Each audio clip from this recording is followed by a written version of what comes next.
গোশটা যখন আমি সেদ্ধ করতে দিই তখন বলেছিলাম যে আমি কোনো কিন্তু তেল দেই নাই। দেখেন আমার গোশটা এতটাই তেল ছিল যে উপরে কিন্তু তেল উঠে এসেছে। বাট অনেকেই মনে করেন যে রান্না হয়ে গিয়েছে, কিন্তু এটা কিন্তু রান্নার কিছুই না। আমি সেদ্ধ করার পরে পেঁয়াজ তেলানি করে ভেজে নিয়েছি লাল করে, নিয়ে তার মধ্যে প্রেসার কুকারে সেদ্ধ করা যতটুকু গোশ ছিল বা যতটুকু পানি, দেখেন এতটুকু পানি একদম পরিমাণ আমার ঠিক আছে।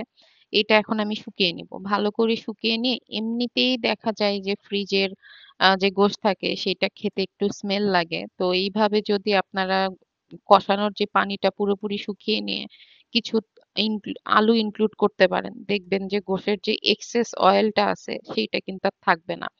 আমার কষানোর সময় যে ভিডিওটা দিয়েছি সেই ভিডিওতে কিন্তু অনেক তেল দেখা যাচ্ছে, কিন্তু আমি আলু দেওয়ার পর দেখেন তেল কিন্তু অনেক কমে গিয়েছে।